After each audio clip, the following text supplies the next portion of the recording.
Magic is back.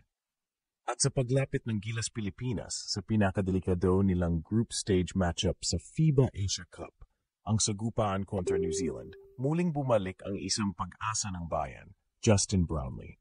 Pero habang nabubuhay ang alaala ng kanyang mga heroics noong SEA Games at Asian Games, isang mabigat na tanong ang bumabagabag sa bawat Gilas fan.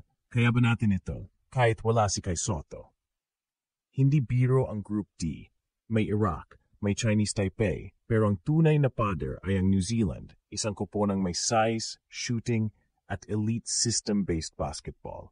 At ngayong walang Kai Sotto para mag-angtsura sa loob, parang biglang lumabo ang matchup. Pero narito si Brownlee. Ang player na kahit may injury history, kahit galing sa long layoff, ay kaya paring magbitbit ng buong bansa sa balikat niya. Sa bawat tira, bawat assist, bawat hustle play, bitbit niya ang puso ng Pilipino. Pero sapat ba ang magic ni Brownlee para talunin ang sistematiko malalaking kiwi ng New Zealand? Lalo na kung may kulang sa frontline at kung hindi pa buo ang chemistry ng Gilas. Ito ang mission, ito ang hamon, at ito rin ang tanong na sasagutin natin. Kung ang puso ng isang bayani ay sapat para lampasan ang tunay na powerhouse. Hindi ito kwento ng isang simpleng pagbalik. Ito ay pagbabalik ng isang alamat, isang leader, scorer, clutch performer, at inspirasyon ng sambayanang Pilipino. Si Justin Brownlee, matapos ang ilang buwan ng katahimikan dahil sa injury at conditioning, ay muling sumabak sa Gilas Pilipinas practice. At sa oras na dumapo muli ang kanyang paa sa hardwood ng national team gym, ramdam na agad ang bigat ng misyon. Dalhin muli ang Gilas sa panalo laban sa isa sa pinakamalakas na team sa Asia Cup, ang New Zealand. Kung may player na kayang buhatin ang Gilas sa imposibleng laban, walang iba kundi si JB. Hindi lang dahil sa stats, kundi sa intangibles, leadership, composure, clutchness, at yung kakayahang palamigin ng tensyon sa gitna ng init ng laban. Siya ang gumawa ng milagro sa Cambodia CA Games. Siya rin ang nagpaula ng 3-pointers sa Asian Games semifinals. At ngayon, kahit may injury history at conditioning concerns, ang buong bansa ay nakatingin sa kanya ulit para sa isa namang himala. Pero hindi ito magiging madali. Ang New Zealand Tall Blacks ay kilalang physical, structured, at may malalim na basketball program. May shooter sila sa lahat ng anggulo, malalaki ang frontline, at bihasa sa motion offense na kayang pagurin ng depensa ng Gilas. At sa pagkawala ni Kai Sotto, isang natural rim protector at rebounder, tila mas naging exposed ang interior defense natin. Si AJ Edu ay returning from injury. Si Junmar Fajardo ay reliable pero mabigat ang minuto. Kaya ang tanong, sino ang kakampi ni Brownlee sa ilalim? Dito papasok ang dilema ni Coach Tim Cone. Habang si Brownlee ay klarong leader ng team, kailangan niya ng mga complementary players na hindi lang susunod sa sistema, kundi kayang bumangga sa laki, bilis at disiplina ng New Zealand. May CJ Perez, Ofthana at Scotty, pero sapat ba ito kung mismong depensa natin ang pwedeng salakayin? Kaya sa pagbabalik ni Justin Brownlee, hindi lang siya ang bida, siya ang puso. Pero ang buong Gilas ang kailangang maging backbone.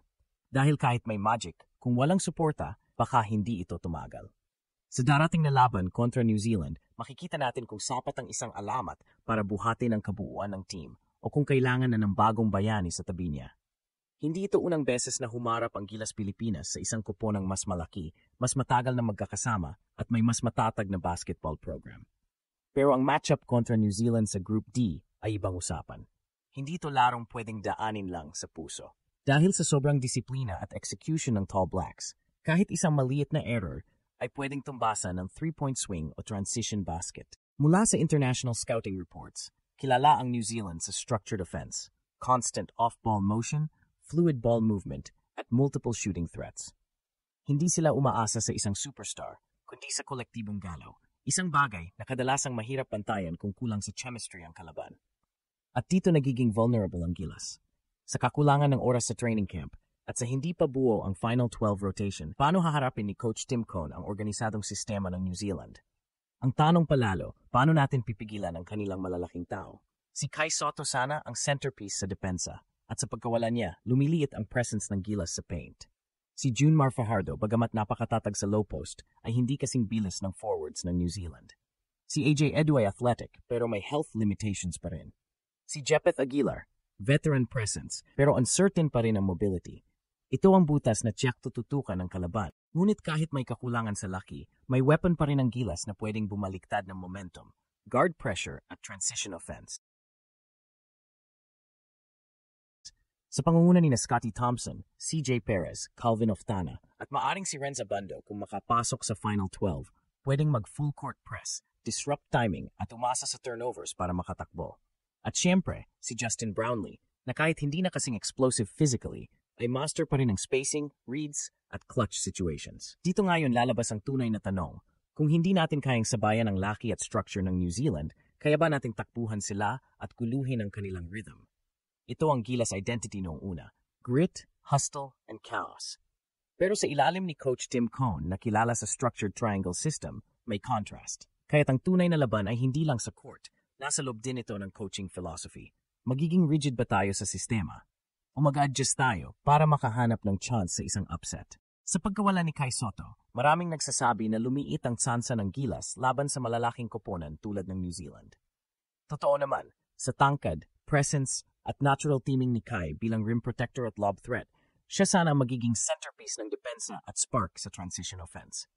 Pero sa sitwasyon ngayon, wala nang puwang para sa what-ifs. Ang tanong na lang, paano gagalaw ang Gilas sa harap ng kulang na piyesa? Dito na papasok ang adaptability ni Coach Tim Cone. Kilala siya sa kanyang triangle offense, pero hindi ito basta-basta tumatakbo kung kulang ang spacing, mobility, at chemistry. Kaya't sa darating na laban kontra New Zealand, kailangang haluan ng flexibility ang structure.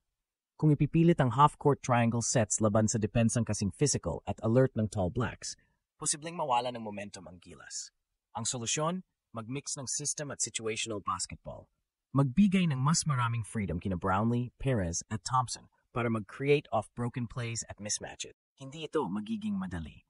Pero kung may isang bagay na pinatunayan ni Justin Brownlee sa nakaraang 2 taon, ito ay ang kakayahang bumitbit ng buong bansa sa mismong oras ng pangangailangan. Walang Kai, walang problema kung ang puso ng team ay buo.